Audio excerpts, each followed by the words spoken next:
hope you enjoyed that video short there. We're going to have a few more that we'll pepper throughout the day after each panel session. And we've got our first panel set up for today.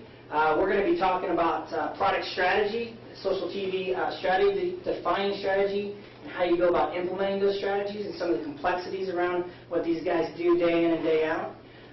You guys are going to kind of set up in a town hall kind of format here. I'm just going to kind of sit over there, pepper you with questions for the next hour or so, and just kind of talk about some of the things that you guys deal with day in and day out. For those of you who are watching, make sure that you're sending the questions through the Watch-It platform or through the Twitter hashtag #SocialTVEvent. My team in the back is going to be sending me those questions during the session, and at the end we'll probably spend about 15 minutes or so having you guys kind of react to some of the questions that are coming from the audience. So just to get started, why don't we just, if you'll introduce yourself, maybe tell us who you are, what you do. If you're working on something kind of interesting, spend a few seconds kind of talking about that, and I'll get ready to ask you some questions. Thanks, guys. Sounds good. I am Joe Conboy. I work on the video product management team at Cox Communications. I'm specifically focused on interactive television, which is certainly one part of social TV. The other components on the video product management team related to that we're working on are Cox Mobile Connect and then Cox TV Online, and then as well as some other initiatives that I'll talk to a little bit but aren't official at this point. Derek and Nostran, Vice President of Consumer Marketing for the Weather Channel companies. And probably the most recent social TV related product that we've launched is our partnership with Twitter. We call it the Weather Channel Social, where we're collecting all of the tweets about weather across the country, whether you're connected to the Weather Channel or not, compiling those and then delivering those out in the local suite on weather.com or our mobile platforms, as well as on TV every half hour, providing the overview trends, trending topics to our viewers and consumers. Dave Mowrey, Director of Connected Devices at Yahoo. Yahoo actually plays with social TV in a number of different ways. We have a connected TV platform that we put on our TV OEMs like Samsung and Sony and LG and others. We also have an application called Into Now that Yahoo purchased earlier this year. But my team specifically works on media experiences across the three screens. So how does Yahoo Sports or Flickr Photos really play across three screens? How do those screens play with each other or interact, that kind of thing. So I'm more focused on the media side. Excellent. Great. Hey, I got an easy question for you guys to start off with. I'd like for each of you to kind of define social TV, and if you don't agree with each other, maybe fight about it. Let's start. Oh. I brought the Wikipedia definition, which I'm sure is the official definition. But in my world, I focus more on the consumer marketing piece of things. So for me, social TV is any type of interactive content that's either related to television programming or influenced by television programming. So my filter is more about how consumers are using television content in their lives and in their conversations. Yeah, I would say from my perspective, there's kind of two sides of the definition. The more traditional definition of how does social define and segment the market for TV content or broadcast content. And then the other side is, like you said, Derek, kind of the user experience around how does social play into users' lives as they consume content. So, I think you can look at it a number of different ways. I mean, social TV means a little bit of everything to everybody, right? And I guess what I would say is, look at it. Well, I looked at it in the context of this social TV, the virtual sports bar, the virtual den, virtual water cooler conversation where technology allows people to react with each other about something that's either going on now, has occurred, or is going to occur, so they can express enthusiasm and opinions about what they're seeing, what they like. We've had the conversation in our building recently, and I'm of the opinion that I've made this that social TV has to start with TV, that you have to have, unless you have something for people to actually talk about, you can't have social TV. There are people, however, I've heard that you can actually start TV with social. I haven't seen anyone do that yet. I don't. Currently, I'm of the position that social TV has to start with TV, but I'd be curious. I don't know if you guys have thoughts on that. If you've seen social actually kickstart TV versus a TV event kickstarting the social conversation. Well, what you just said as far as the TV event kickstarting it, right? So I could see certainly TV shows or TV events can kickstart the social conversation, right? But I would say there's a part of it where it doesn't really matter what that event is. The broader platform play. What if you're just putting up, your Facebook, newsfeed on the TV? Is that social TV? It's not related to any specific event necessarily. Yeah. I mean, there's a lot of experience where it is, but it doesn't necessarily have to be that way. It's why. Right. Yeah. I think the definition is so broad that I'm focused on one particular thing, which is my point of view. But I'm just curious to see if you guys, Yeah, no, I think it's definitely more about something that they're saying. That it's more of a reaction to than a driver of television. Well, I think that's where the future is, right? Like when people first started talking about social TV, it was very obvious implementations of like just putting your Facebook, content on the TV or Twitter on the TV, right? Now, as the technology is evolving, you're getting that more real-time interactivity with, exactly what you're watching, whether it's on the big screen or supplemental devices or even online. So do the social TV shows count as social TV then? Like there's a handful of shows I saw ranking recently, the top 10 social TV shows anywhere, but are only online or only through your mobile and get all their audience through social. To me that's, I'm not watching it on TV, so I don't know if that fits, but. I personally, I suppose that would fit in some definition. I don't personally feel like just putting a hashtag down at the bottom of the screen is really social TV. It's being an audience measurement more than more of what we think about social TV. But again, I'm sure they think they're being very social. Well, I'll follow up with that thought, though, Derek. I mean, so is the definition of what TV is changing? Is TV necessarily the set-top box, the flat screen you have in your living room? Is it that 28-inch that's still sitting in your basement? Or is TV moving to online, to your computer and to your mobile phone or your tablet? I think from our perspective, TV is TV everywhere, right?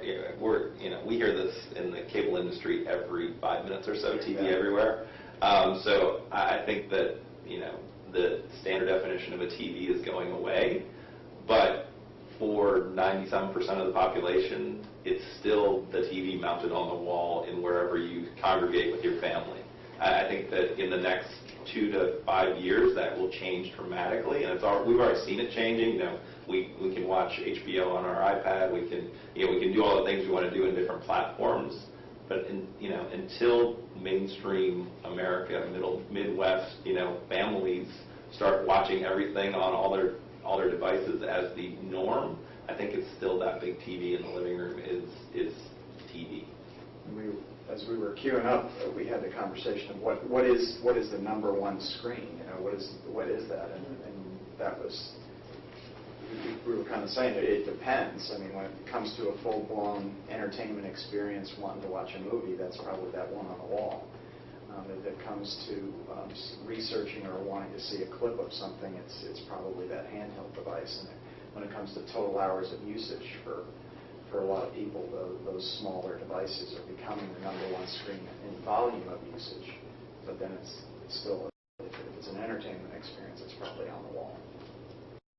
I think the next panel that you have, which is going to talk about the design aspects of social TV, I think that's going to be an interesting conversation about, what content do you put where, as far as product strategy is kind of concerned. That's where we spend a lot of our time in the office, is what does a user want to see and where do they want to see it, right? Just because you can throw content up on the TV, or because you can,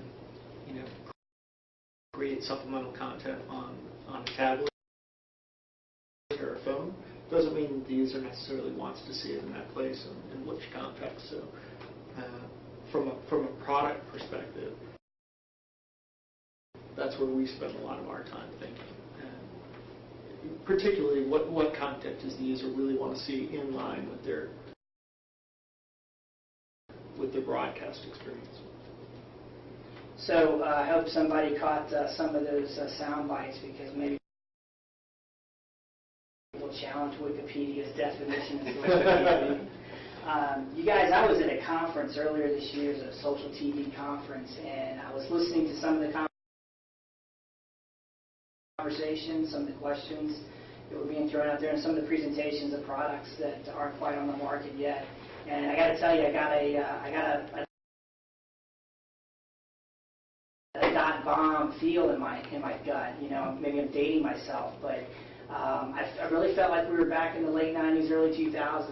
And there was a lot of people talking about we just got to get a product to market. It doesn't matter if it's the best product. It's that we're first to market.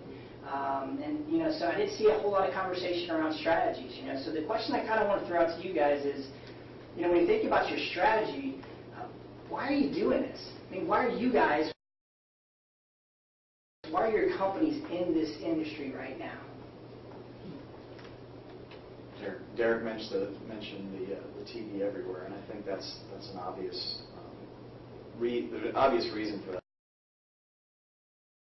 That is the proliferation of iPads, iPhones, smartphones. Is people are, in spite of, as we said, big entertainment experiences, want to consume them off from the wall. There's still this mobile society in a sense that I want to be able to access things when I want it and where I want it. And for us, we're trying to extend that valuable subscription that they pay us for every month, and give it to them on all the platforms, all the devices, to create that mobility and convenience and extend the value. From the Weather Channel's perspective, one of our missions is to provide weather service everywhere, and that's just our core value. And so for us, social is just one of the pieces of social information, right? So we have to provide information to our consumers, whatever platform they're consuming, wherever they want it, wherever they happen to be. And so social is just a great way to do that. That, quite honestly, from a business model, is helpful, but doesn't necessarily move the needle as far as revenues go. So that's a why, but it's not the ultimate why. I think the ultimate why for us is we know that since the consumers are there, the advertising dollars are going to be there, that our partners are going to be there, and so if we're not there, we're going to miss out on revenue generating opportunities. And as much as social is about feeling good and connecting with people and recognizing your consumers, if we're not making money on it, we're not going to make the investments we're making. And so there is always a bottom line component to it. And so, we do a lot of things to connect, and we want to keep people safe, and all those things are key to what we do and core to what social is about. But, ultimately, we see revenue at the end of this process. So, right now it may not be immediate revenue, but there's, each step of the way we're looking at how we're going to generate more revenue from our social platforms. Yeah, I mean, what Derek said. I mean, it's a very similar response from the Yahoo perspective as well. We're all about giving unique and personalized content experiences to our customers, to our users, wherever they are, whenever they want it, right? And so from the mobile and TV perspective, that's just screens that you have to play on to reach your user base. As far as the monetization goes, we completely agree. Right. That's where the users are. That's where the advertisers are. So you there. The other side of it is, we are getting more and more production. So Yahoo now, I think, the top 10 largest audiences for programmed web content. So our programmed content like Primetime in No Time and Daily Ticker, and these are short video productions that we do online, and we're moving those to our other screens now. So this is where we'll play on the other TV platforms and mobile devices. And I think we're going to talk a little bit about platform fragmentation, but that's really where that side plays in from Yahoo's perspective. So I'm glad you guys mentioned monetization, because I think we all agree that it's important. I want to touch on something that I'm just going to follow-up question from that conference. A lot of things that we heard about at that conference were reach and frequency and influence, but does it attach to monetization? I don't know. And do you guys have those kind of conversations, and do you know if it attaches to monetization? Sure. I mean, that we look at everything from, I was only in junior high when the dot-com boom happened, of course, so I don't know too much about it. But we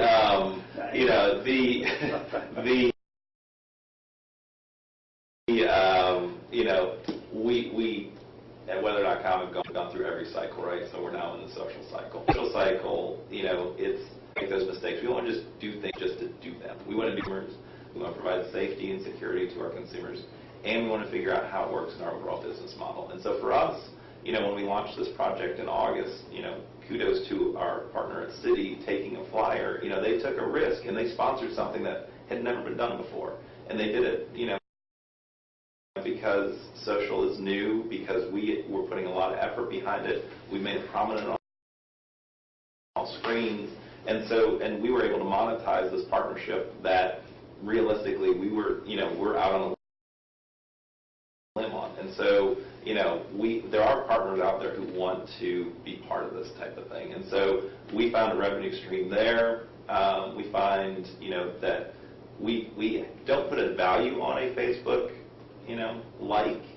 but we do track the results from Facebook and Twitter and referrals, and those referrals turn into page views, and those page views turn into, I get $1 for every person who is on our Facebook page, or someone who's on our Twitter feed, but those do translate to selling more advertising. We're getting more people to tune into our shows. We're doing the thing, in our traditional forms now, and then we have to figure out how do we then translate those into specific social dollars in the future, which is looking at, and we're always having those conversations of what is that extra worth, what is that extra person on your, do a social, a social platform aligned with a TV show so that we get more people to watch. So all those questions every time we launch something, rather than just doing it, ooh, it's cool, let's do this. So that's the baseline for everything we do. And for us to extend to these additional platforms is all about building or keeping and serving loyal customers, just giving them the opportunity to use this subscription product in any way they'd like. And early on with TV online or TV everywhere discussions, there's been a lot of back and forth between programmers and distributors saying, well, if you're going to put it on additional platforms, then you should pay extra for the content. And the position or the challenge becomes, we know we're already, have reached a level where there's a pain infliction on the monthly subscription for folks, and so we can't turn around and say, okay, we're just going to charge them more. The other thing that we've drawn the comparison to is that there's never been a cable operators pay a subscription fee, or programmers make a subscription fee on a per subscriber, per household fee and it hasn't been a kind of per television set. And so the idea is that, well, just because I'm viewing it on my iPad, isn't that just another screen or a different, as we call them, AOs or additional outlets? So that's been a lot of the conversation, but the programmers have appropriately then pressed the distributors and said, okay, if that is the model, then you need to help us monetize this by giving us good metrics about reach, frequency, and that type of thing. So that's the challenge of one is authenticating and encrypting and delivering the content in a way that protects the content. The other then is capturing the metrics that help them monetize it through advertising. And right before I move on from monetization, I'm curious, does monetization trump everything, or does some type of brand equity, brand building, being in this space, letting customers know that you're in a space, whether it may be a loss leader at some times? Does this come into play in some of your conversations?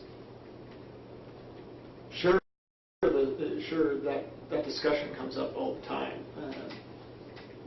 Before I answer that, one more piece on the monetization that these guys were talking about. I think it's what you just saw with Derek and Joe here. I think is just like the definition of social TV is rather vague, and a lot of people have different impressions of the term. Same with the monetization, I would say, is everybody approaches it a little bit differently, right? A content producer, is looking at social TV monetization a little bit different than an operator or an advertiser. So there's a lot of different aspects of the monetization of social TV. A lot of different, huge ecosystem when you really think about all the technology and everything there, right? So I think it's a tough question to answer, really. It's like the conference that you were talking about, right? Where it's just kind of wild, wild west. What's everybody doing? That's because nobody really has figured out the monetization. I think everybody's just trying and experimenting until the whole thing kind of shakes out and gets serious. What are the platforms? What are the advertising opportunities? What are the content producers doing? And when that shakes out over the next 2 years or maybe 6 months, right? I think a lot of that will be more clear. As far as monetization, is it all about monetization, or is there the brand equity? Yeah, it's both. It's not unlike just mobile experiences, right? So does mobile monetize as well as online? Not in a lot of cases, but you still have to play there. So part of it is you have to build your brand on these devices. But yeah, you want to set yourself up so that you can monetize as technologies and user behavior kind of shakes out. Mobile's a good example from our perspective. It's the same investment strategy, right? Mm-hmm. I mean, your point's dead on, right? We spent a lot of time and energy building a mobile platform that was scalable. Now we've reached scale where we can now monetize it much better than almost anyone else, because we have the scale, we've developed the consumers, those people are there, and we're now interacting. We have value. The same applies to social. So yeah, loss leader. We have some leeway. While everything is about the bottom line, you have a little more runway, you have a little more ability to experiment. You're given a little bit more flexibility to go out and take a leap, try something new, connect with new. Okay, how do we expand that footprint? And then figure out, because there's, you have to have a base in order to monetize, right? You have to have enough people using TV everywhere. You can't just, they don't just pop up overnight. So you have to take a flyer on some of these things. You have to go out. You have to experiment and figure out how do you build that base. And then once you do, then you work on monetization. And mobile is actually a great analogy for that, where, people, lots of people, and now they're capitalizing on it. Now that the advertisers and the partners and everything, you already have the foothold, and now you can start monetizing. The same applies to social, so that some of this has now come back, hopefully 2, 3, 4, 5-fold in a couple of years. And in the same way, the exact monetization on mobile is just now shaking out. Yep. Same for interactive TV. So you each have a crystal ball at your desk. It's very murky. So, so one of the things I thought was interesting as I was talking to you guys about joining this panel is of all the different product and service offerings that you guys offer to make up your social TV strategy. Like how do these guys kind of keep all the balls in the air and juggle them around? But also it's about all the different partners and players that you guys have to interact with. Derek, you just mentioned one of your partners that kind of took a risk. Who was that? It's the city advertising with us on our Twitter partner, supporting our Twitter partnership, and worked out great on all sides and fantastic. But it took a lot of effort to get buy-in that hey, we're going to go and sponsor this thing that has been untested and untried. So I think that's interesting, right? So you guys not only have to deal with product sets across different channels and the politics involved with that,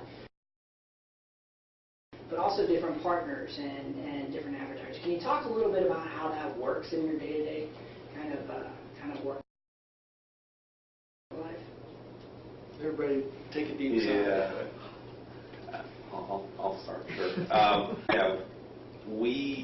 We have so many things going on related to all of our products that each one includes some social aspect, right? There's no product line in our company that isn't thinking about how does social play.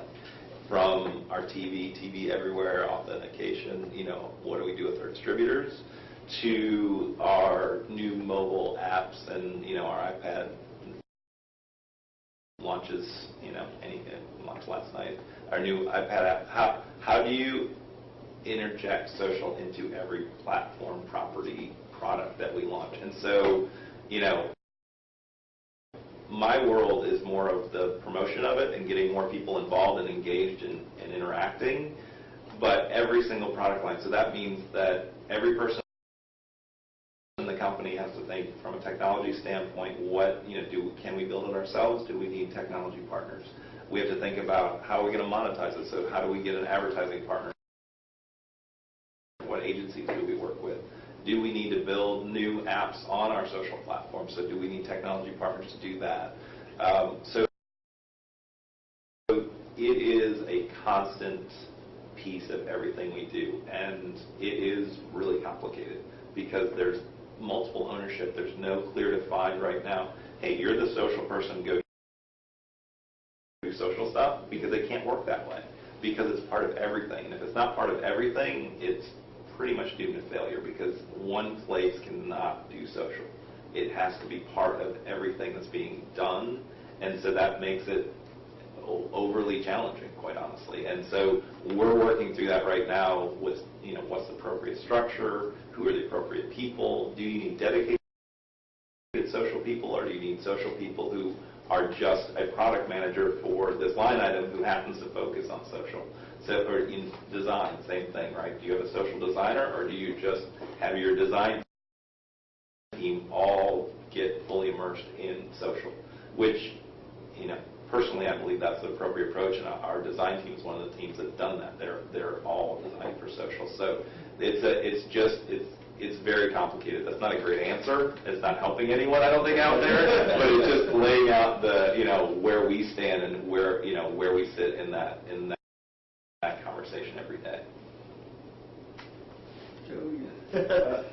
I'm coming from a pretty different spot, because we're a provider of communications and entertainment services. So social for us is, again, back to how do we get all of these services to them in all the ways that they want, and build a loyalty and have a relationship with them around services as opposed to the content, where you're creating a dialogue around that. So it's different, but the tools are there, and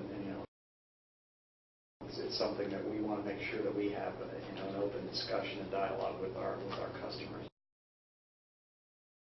as well. But it's more about making sure we are all the places they want us to be, that we're easy, that we're that they see us as high value providers. Yeah, from Yahoo's perspective, it's like you said, Derek, it's tremendously complex to manage the partnerships and the advertising and the content rights and technology platforms. So there's a lot going on. It's a huge ecosystem. The nice thing about Yahoo is we have most of those partnerships in place just because of our scale. We have hundreds of thousands of advertising partners. We have content, relationships. We have a big user base and technology partners. So it's maybe a little bit easier for us to.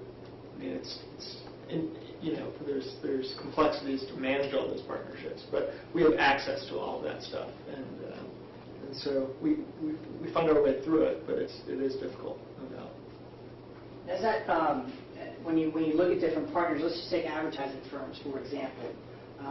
When you look at advertising firms to take on a particular campaign, do you look first at the ones that you're using today to try to create some cohesive message and branding, or do you look at partners who maybe have a particular expertise in a particular area, or is it a combination?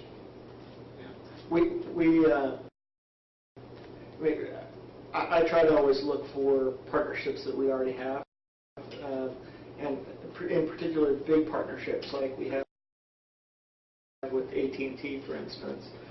We spend a lot of our time working with AT&T on a number of different platforms.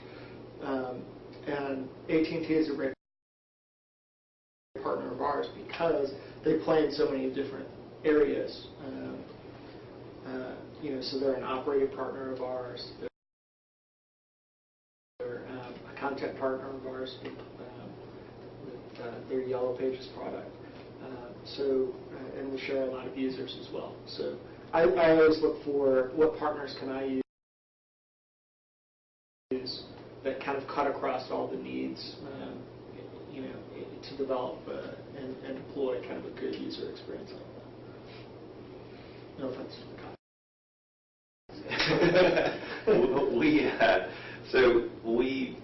We're talking to people. There's a new social media advertising agency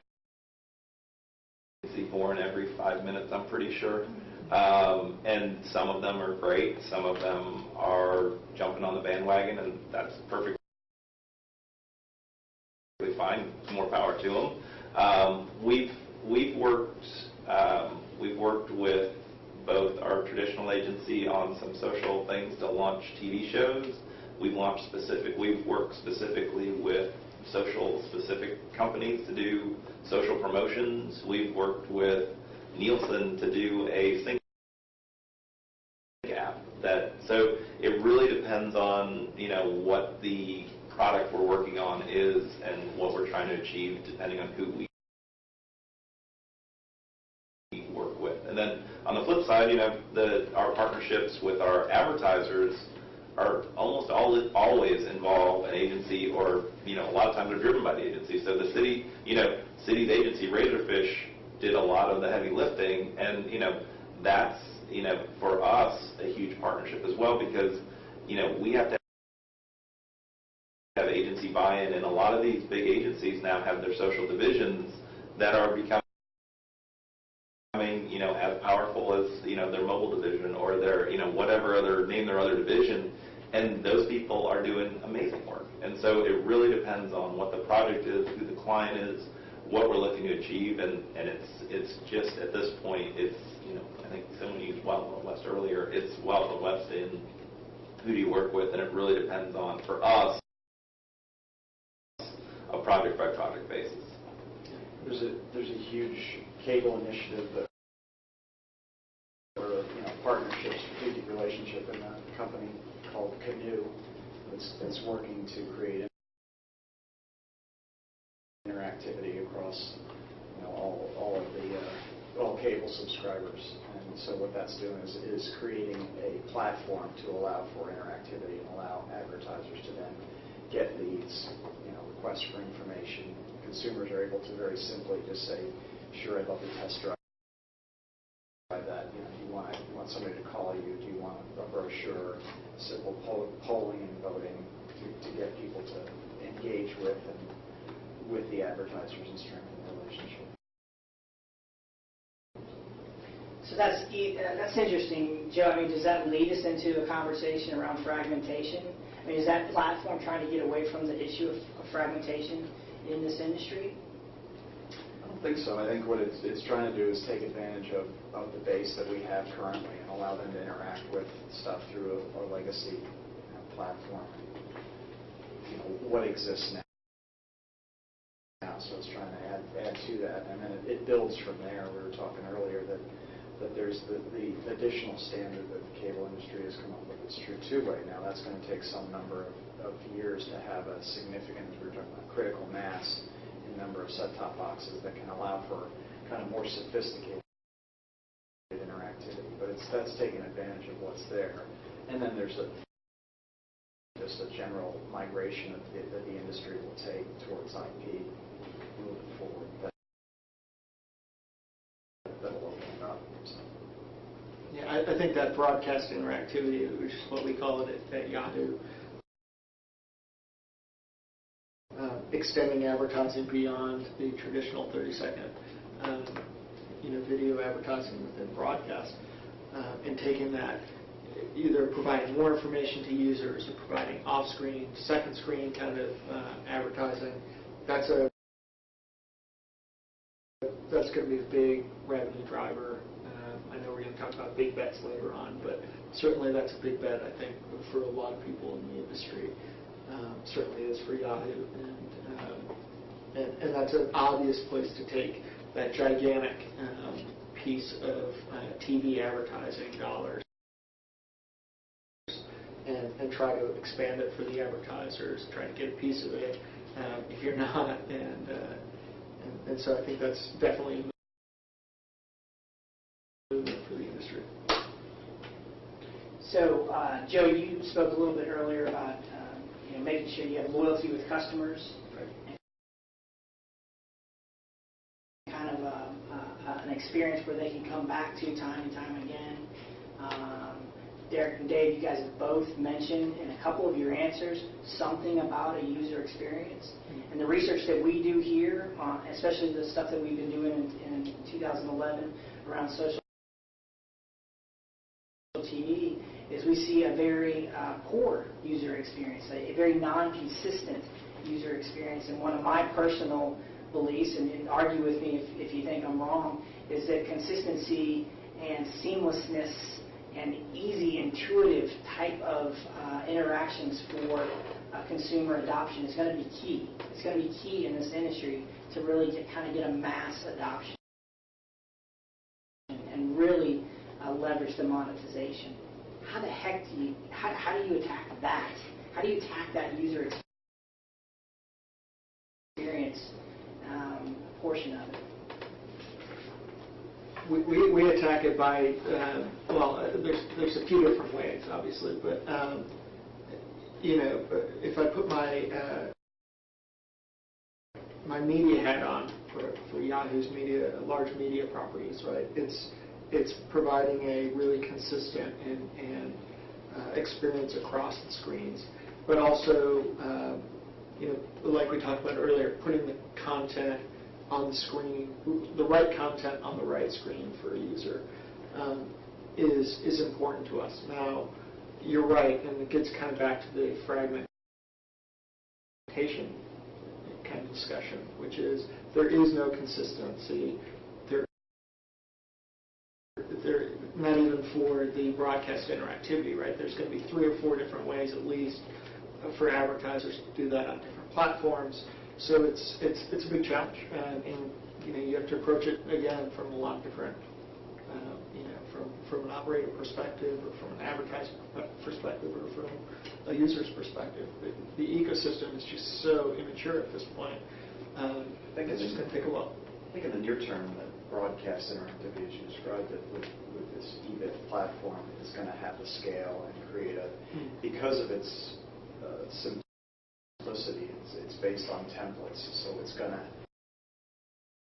to help with that user experience, and that it's going to be pretty basic stuff, so folks will be able to follow along. From a Cox perspective, the challenge of creating this user interface and creating ease of use is something we've been working on, and I'm sure every media company has, but it began with Cox TV Advanced Plus, where we, over the last year, have rolled out on the true two-way set-top box is a trio guide that's got kind of a new look and feel that we think is really a great way to go. And then the idea is that can be the kind of the lead horse against all of our other products. What logic do we use? What look and feel do you get? The colors, the fundamental navigation. It has to vary some by size of screen and the platform you're on, but how do you make it so that it feels like if I'm coming to Cox for a service and I want to use Cox Mobile Connect that allows me to program my DVR, check my voicemail, do a lot of things. Does it have a similar look and feel and logic that you see in this Cox Advanced TV Plus? So that's where we see ourselves working towards. We, the Weather Channel, we kind of look at it, I personally look at it 3 bucks. Information, connection, and recognition. And if you can get those continuum across, then you have the user experience that people are really looking for. And content for us is information, right? How do we inform people on whether it's severe weather or what to do on a sunny day? That's our content in most cases. And then the connection is, okay, then how do I interact either with the personalities or with the shows we're putting on or with the Weather Channel brand as a whole? And then that recognition is, rewards right now. Badging is, of course, the big thing right now. But what is it that you can give people, whether it's an actual tangible reward or just the fact that you put their, photo on air and then said, hey, Joe 123, your photo's on the Weather Channel right now. That's recognition. And so if we can, we're working on all 3 of those things, and we have some of them doing well, some of them not so well, but that's the user experience that we believe will translate into the positive experience on all platforms. And the biggest challenge for us is that all platforms thing, because each one provides a different part of that, and making them all look, feel, act similarly is, as you're talking about, probably the hardest challenge we have to overcome. And so each of them have a mode, and each of them have a specific consumer set and what they want to do. And so figuring out which one of those tent poles fits on which platform and how they bring people back around in a way that's positive is really what we're working on right now. And I think that to that fragmentation and to the what are you trying to accomplish and how do you get a good user experience, all those things come into that circle. And that's that user experience across the fragmented platforms in all these different formats is the kind of mind-boggling piece right now. And I don't, those are our platforms to get there. I don't know when or how we get there, but that's what we're working towards, and that's what, that's the user experience we want to have happen.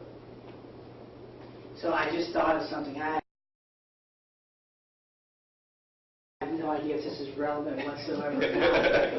but what you were just saying, what all of you were just saying there, made me think back to, let's talk about the flip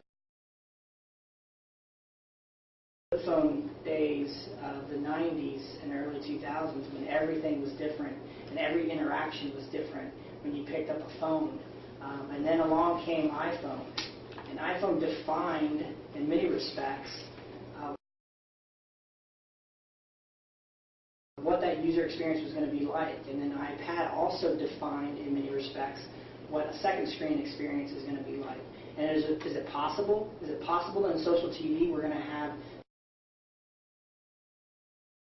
some type of user experience come out, some type of device or some type of interaction that's going to be seamless across multiple devices that could actually define what you guys have to do from a strategy standpoint moving forward? Is that possible? I'd say it's possible. In fact, we have a little bet going on in our office as to whether something like that is going to happen or not. I think it's honestly more complex. Actually, it's very complex for Apple to take such a position in the mobile industry like that. But it's even more so, I think, on the TV side. They had to work with the operators, obviously, for mobile technologies, but bringing in the TV and the content rights and the operators is even more so. And the lifespan of a television, too, is one of the things. If somebody keeps a TV for 10 years, it was interesting thinking about the default navigation or the prevalence of Apple devices. And I heard somebody describe that as they had a toddler that had gotten familiar with an iPad. And so then, of course, they're going up to the TV and trying to get things to slide and not understanding why I won't do it. So maybe you guys can get in the TV selling business, and you can give us a two-year lease on our TVs, and then you just reissue a TV every 2 years. There you go. A business idea. You guys, what would the monthly lease on that be? Whatever, it's part of my fees, right? Just like my iPhone. If I'm paying $40 in data fees for my iPhone, why don't I pay you guys an extra $40? And you can every 2 years you give me a new TV, and that way it'll be updated with your most current stuff. I got a business idea for you guys out there. Yeah, that's no rush to write that down. I need a cycle on our part. There you go. To the point, though, Kevin, I think there are a lot of players that are wanting to take that leadership position, right? So the operators are obviously trying to do that. You have companies like, Apple's obviously, their long-term strategy is a little unclear, but they certainly have an Apple TV product, as everybody knows. Xbox wants to play in that living room space. Yahoo, we have our connected TV platform with 16 million deployed devices. So, I think there's a lot of jockeying to be done, but certainly nobody's grasped it all the way yet. And for us, is a hierarchical thing too, because we're delivering communications and entertainment services, so we want to help folks use that. But then when they get into the Weather Channel or somebody else's, do you have an expectation that I've kind of opened the door, and now I'm using this and I have a paradigm of what that usage looks like. So I'll piggyback that question and some of your answers. I read an article by a guy named Richard Castellane. He does a blog called App Market TV. It's a pretty good blog, and he writes some controversial things in this space, but he's pretty well known in social TV. I'm going to take a little excerpt and one of the things that he wrote.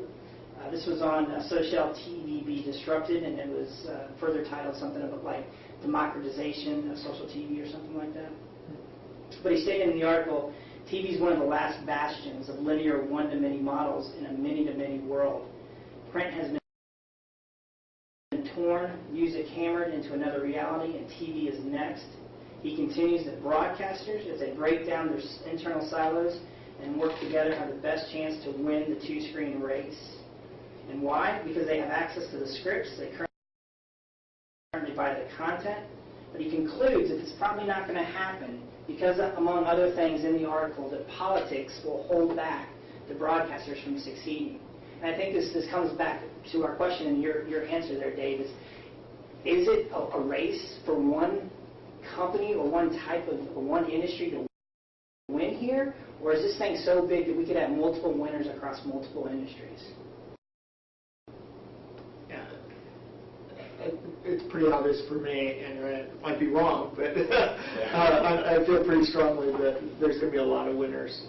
There's not just going to be one winner. There might be technology platforms that do better than others. There might be content providers that can monetize it better than others. But I see it as way too big to have a single or even a small set of big winners. Yeah, I'm shocked that there's politics, aren't you? Shocked that there's politics in our industry? No, not at all. But I mean, there's going to be a lot of people. There's going to be someone who we don't know of right now, who in 2 years we're all going to look back and go, "Wow, that was so simple." I mean, you asked about the flip phone example earlier, right? We were worried about developing for the Nokia 1234 and the Nokia 1235 for our mobile apps and our mobile, the mobile web versus. And then it all just went out the window, right? Like, oh my goodness, yes, that's so much better. That is sitting out there somewhere. Someone maybe even watching this right now is developing that thing that is going to change our industry. I don't think right now any of us have their finger on it, but it's out there. And so hopefully it's one thing, because then we can all develop towards one platform. That would be nicer. Most likely you're right. It's going to be a multitude of folks who come up with great ideas, all of which will move the industry forward. Yeah. I do think the fragmentation will shake out. So from just a pure technology platform, there's going to be operator platforms like eBooth and others that are going to, there will be a big base of users that you're going to need to address. I mean, just like the mobile technologies where you have iOS and Android, where you're going to have to play in those marketplaces, but so there will be technology winners and losers.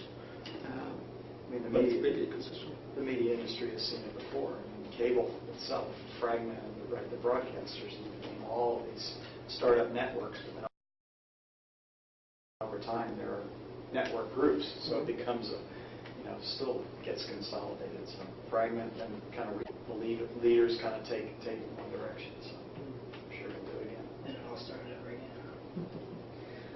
Look, you guys, I'd love to, we've got a bunch of questions coming in, so I want to get to those, definitely. But I wanted, I was curious just myself, Dave, you mentioned earlier, but where do you guys think your big bets are in the near future? Now, I don't want to talk about 5 years out or 3 years out, because I don't even know if it's relevant in this industry, right? But 6 months, a year out, 18 months out, what do you guys think are big bets for each of you? Yeah, so from Yahoo's perspective, it is largely about building audience and driving monetization. We all need to make money. So, we're betting on extending advertising relationships beyond, traditional and online advertising partnerships. So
big initiative around that, right? So what we call our, it's the, CNN I report and Eyewitness Weather is our version of that, where we actually, have every day on air to the recognition piece, right?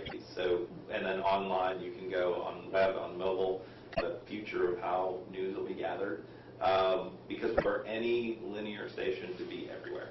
You can be worldwide, wherever activity is happening, and so it's there. Now, we don't want you standing in front of a tornado taking a picture. With our Twitter partnership, for example, is we see tens of Irene during the earthquake. I'm sure when we have blizzards involved, and quite honestly, they can tell the rest of our consumers. They can tell you where the bridge is out. They can tell you where based on the tweets.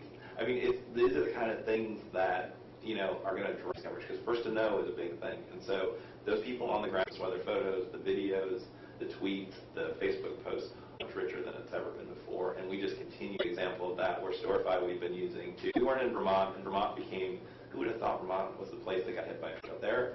But then all of a sudden we start getting tweets, Facebook posts, we start getting, all these people, all this content's being aggregated automatically in our coverage. That drove where we sent people. It wasn't us going, oh, let's need to be in Vermont. And it really makes what we do completely different. It's someone standing in front of a map saying, oh, in Vermont something's happening. It's, no, send us into it. It's really, it completely changes how we do things. Metric, as you were saying, the tweet's giving you great feedback. And so, this is two questions. One is from Watchatu, and it's, is there something that a like is worth of value to you and your individual companies? I'm going to open that up to a little bit higher conversation after you answer that, which is, how do you create your measurements of success? Somebody somewhere, your boss or somebody above them, looking down upon you guys every day and going, is Joe getting it done? Is Dave getting it done? Is Derek getting it done? How do you define success, and then how do you measure that success? I think Derek talked a little bit earlier about, do you really put a price on a like? It's difficult to do that. It's more indirect than that. It drives engagement, and so it has kind of indirect monetization. There is internal values that we put on things like that, but nothing direct. Now I'm drawing a blank on your second part of the question. Well, the second one was just a little bit of a bigger question, which is, how in your social TV strategies, how do you define success, and then how do you go about measuring it? Yeah, so from that perspective for Yahoo, it is, again, like Derek said earlier, it's a little early for everybody's kind of experimenting a little bit. So yes, there's advertising and monetization metrics that we're targeting, but again, everybody's trying to build a base of users. We're trying to, again, from Yahoo's perspective, we're trying to define what the right experience is across these different platforms. So we're, a little bit less concerned, frankly, about hitting a specific advertising number than figuring out if this is the right business to be in and how should we be playing in this business. So a little vague, but we're doing our best. And I think there's benefits and challenges. Probably the biggest challenge is that Facebook and Twitter tell you how many followers and likes you have, because then someone is measuring you against how many followers and likes you have. Whether that's a relevant metric or not can be debated. I can't tell you, but I can tell you how much a like is worth to us. I can't tell you right here, but I can tell you if I could tell you. And so I know what it's worth because we measure. We basically say we have, and whenever we started measuring in January of last year, we had X number and it got us this many referrals. We now have X number and it gets us this many referrals, and the referrals from Facebook, just to use Facebook as an example, have gone from, in the 20 or 30 of total sites. Now it's the 5th largest referrer to weather.com. It's a huge impact on our business. And so now there's even more focus on, okay, how do we increase that like number, because that increases referrals and every like is worth X amount of dollars. And so that's a very direct measurement. There's also the indirect, the brands, brand attributes, the connections, the, how do we drive tune-in, because if you have 10 million people on your Facebook, then you have a much better chance to get tune-in versus 1 million. By the way, if you guys can help me get to 1 million by the end of the year, that'd be really helpful. Really helpful. Because there are people who look at those numbers. Even as much as I tell them brand attributes and referrals, there's still people who look at those numbers on the Facebook likes. But there are metrics behind all those numbers that we track on a daily, weekly, monthly basis. But there's also that huge experimental phase where, while all those are hard metrics, we know that we have to do things that may not be, one-to-one payoffs. Yeah. Our metrics are pretty straightforward, very simple. It's about retaining and acquiring customers, and we know we do that.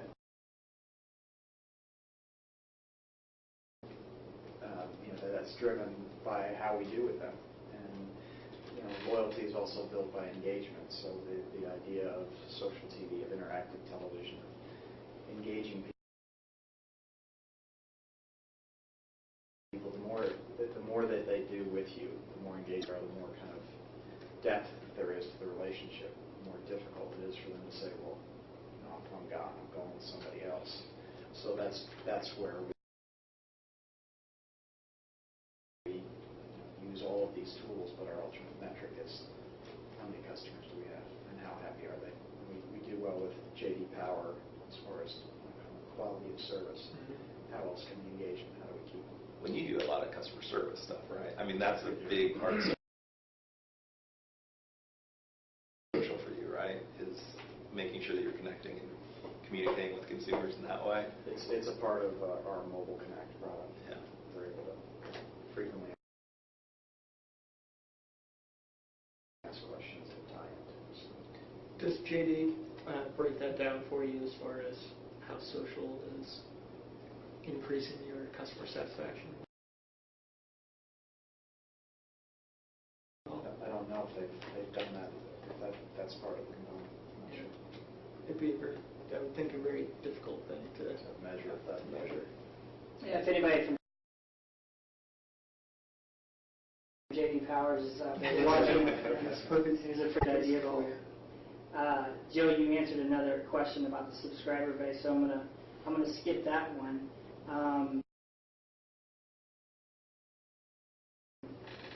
But here's an interesting question.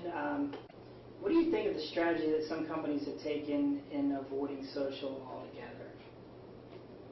They say Apple seems to have done that.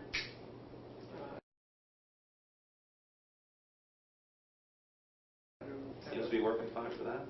I mean, they're doing just fine. I mean, it really depends on your business.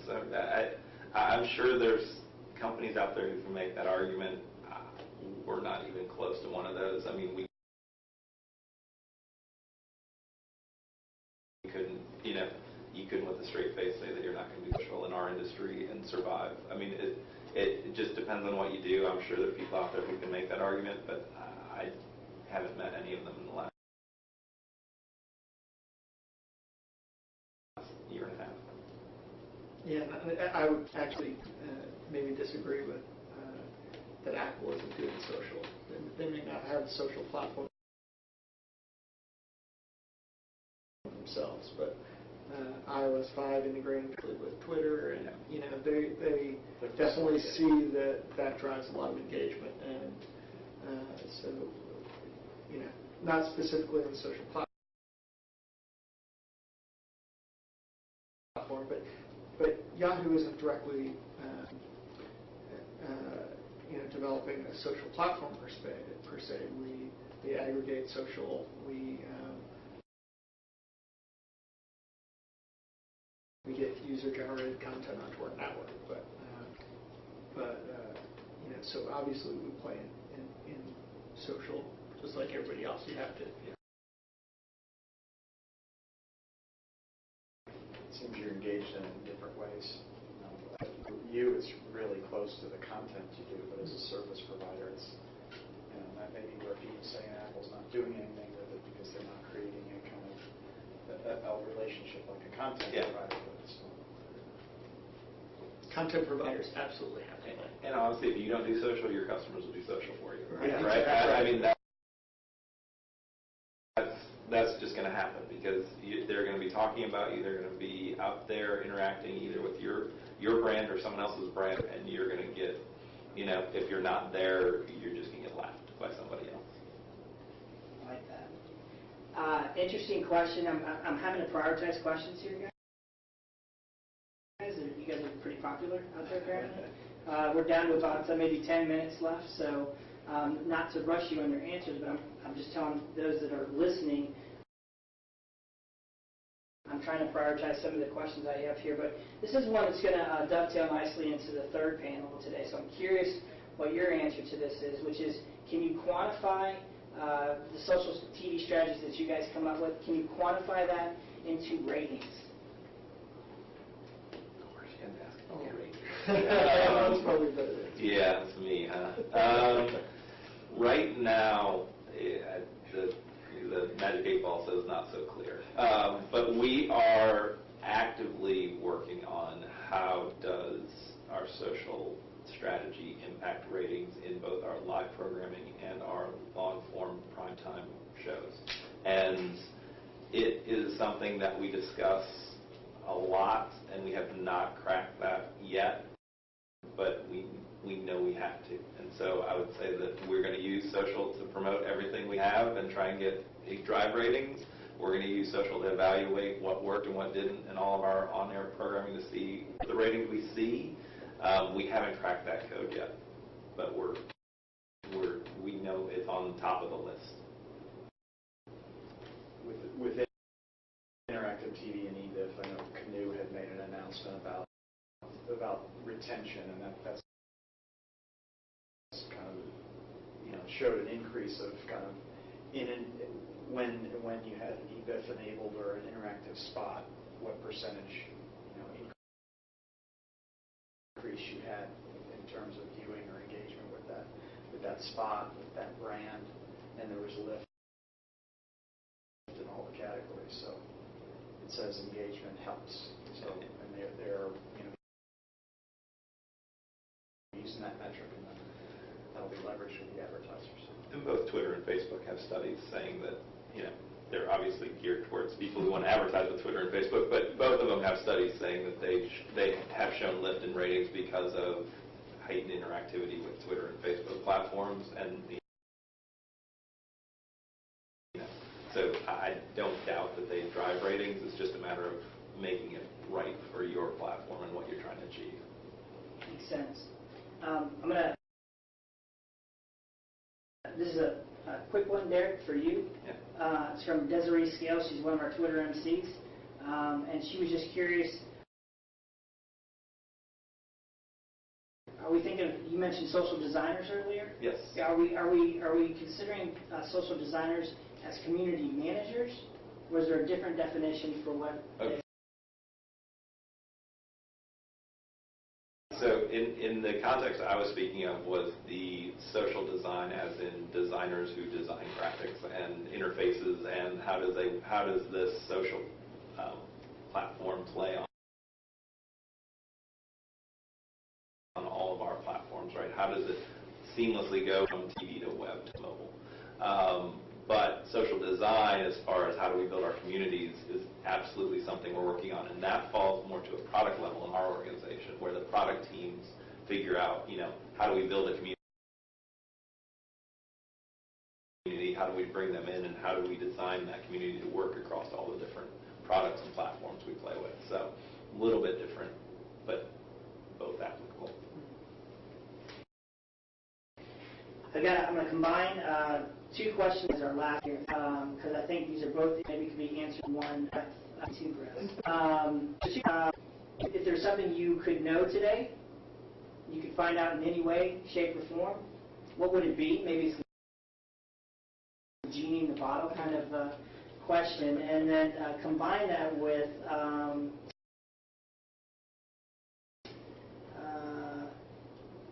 what's the number one you feel you're missing in your strategy? Blank check. What would you spend it on? Good questions. Yeah. Joe? I buy everyone new TVs. There you go. I'll go with the blank check. People. I think if we bodies to just throw bodies at everything, I think we could crack what are the right what are the things that move the web needle, what are the things that get more people engaged, how do we get, I think with enough people, what are the right technologies you need to deploy, I think that would be the thing that would move us forward the most, which is also the hardest thing to get, by the way, in a big organization, or any organization, I guess. And then, I don't know, is MySpace going to make a comeback? That's what I want to know. Desiree wants to know one more thing. What's the biggest challenge? Figuring out what to do and the execution after you figure that out. Execution. Figuring it out. Deciding in between. Because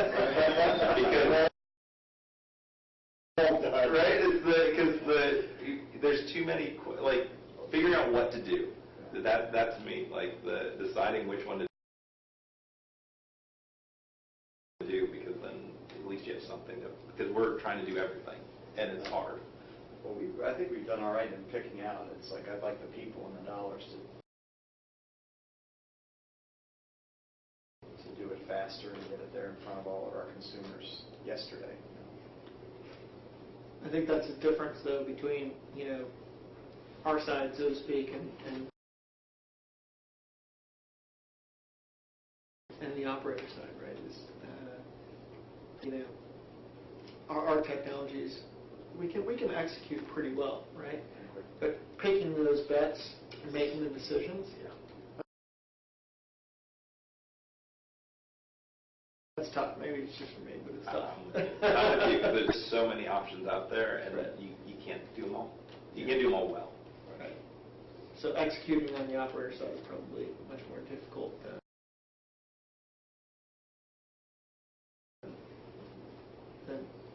traditionally our businesses. Oh, we have a challenge execution. No doubt. I'm not saying we it's no right, but I keep saying this is the last question. They keep coming in. I know. I'm gonna start with you, David, but I don't know. Okay.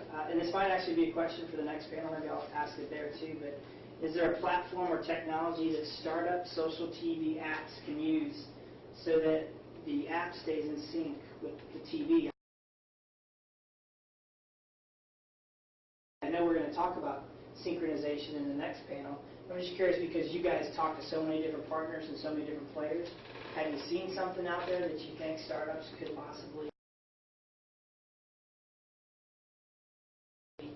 work with? Of course, the Yahoo Connected TV platform. Magic, right? No. So yes, Yahoo's TV platform does allow third parties to go in and current with what is on the TV and what's being broadcast on the TV. So that's obviously where I would be coming from. I think there are others that